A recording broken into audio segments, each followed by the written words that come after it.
Bonjour!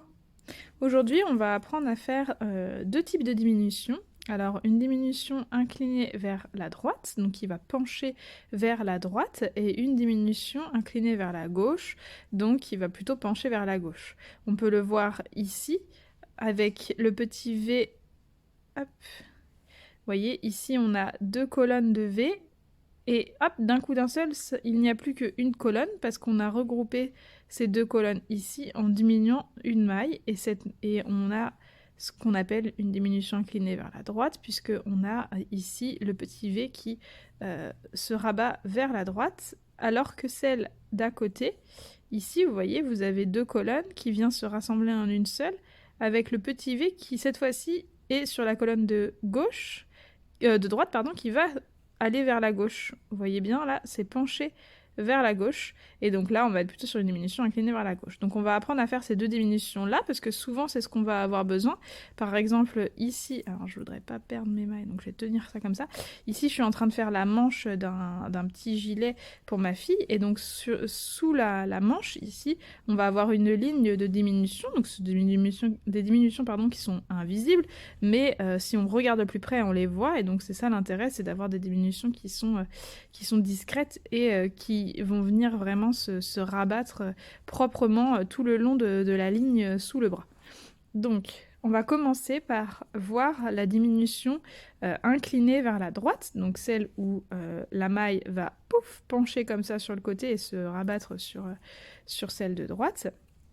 Hop. Et donc, du coup, c'est vraiment la diminution la plus simple. En fait, ça va être la diminution où on vient tricoter deux mailles ensemble. Donc comment on fait pour tricoter deux mailles ensemble? Donc généralement, quand on tricote sur du jersey, évidemment, ça va être cette diminution-là. Quand on fait de la dentelle, c'est souvent aussi cette diminution-là qui est utilisée. Ça arrive quand on est par exemple sur l'envers de notre projet, qu'on va la faire en maille envers, mais là, moi, je vais vous la montrer en maille endroit.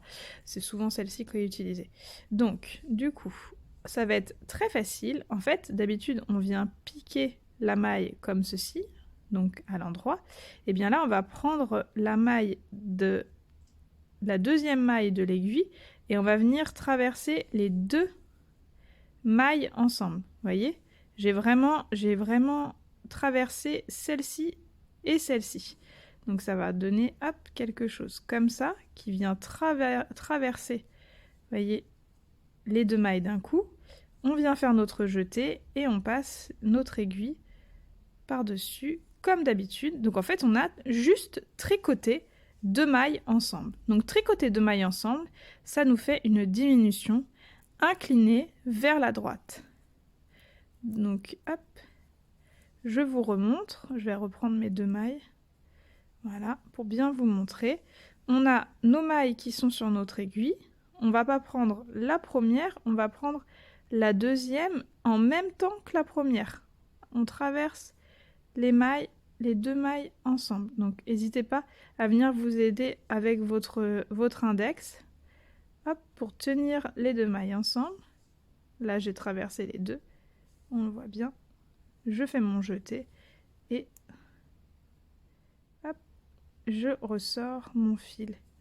Et j'ai tricoté comme je tricoterais une maille endroit, seulement là j'ai tricoté les deux ensemble pour créer une maille. Voilà. Et donc si je tricote un petit peu plus après,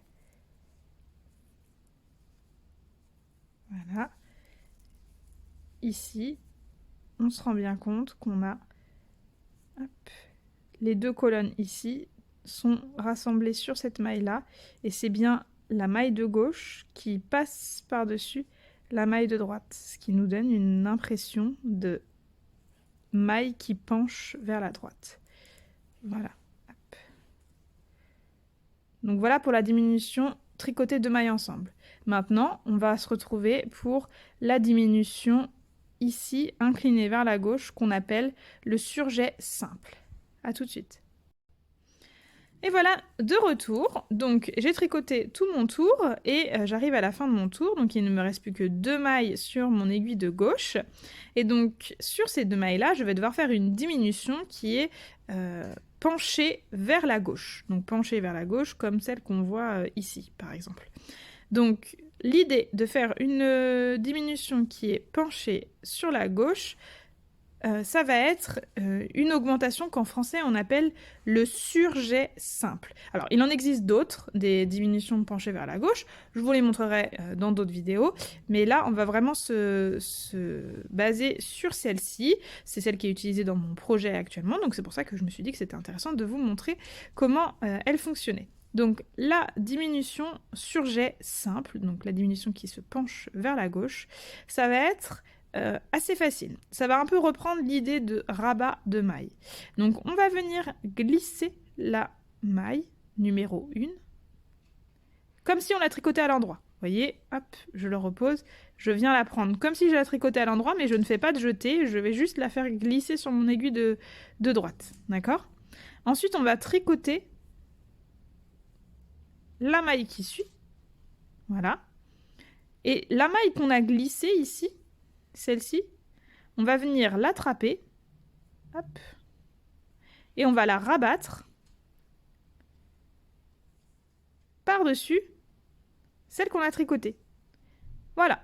Voilà pourquoi je disais que ça ressemble un peu à un rabat, parce qu'en fait, c'est un petit peu un rabat de la maille qu'on n'a pas tricotée, on la passe par-dessus, et ça nous fait ainsi, comme ça, une maille du rang précédent ici qui se rabat sur la maille numéro 2, et donc l'inclinaison se fait vers la gauche. Je vous le remontre. Alors, je vais redéfaire. Hop. Je vais sécuriser mes mailles en les attrapant comme ça, et je vais les remettre à l'endroit, parce que du coup, là, elles sont torse. Voilà, je les remets droite. Donc, je suis à 2 mailles de la fin de mon tour, et donc je dois faire une diminution inclinée vers la gauche sur ces 2 mailles-là, avec un surjet simple. Donc, je vais glisser la maille numéro 1, je tricote la maille numéro 2, et je fais un rabat de la maille numéro 1 sur la nouvelle maille. Et voilà, j'ai tricoté une diminution en surjet simple. Et voilà. Et donc maintenant, vous connaissez 2 manières de faire une diminution. La diminution, hop, tricoter 2 mailles ensemble pour l'incliner vers la droite, celle qu'on a fait au début du tour.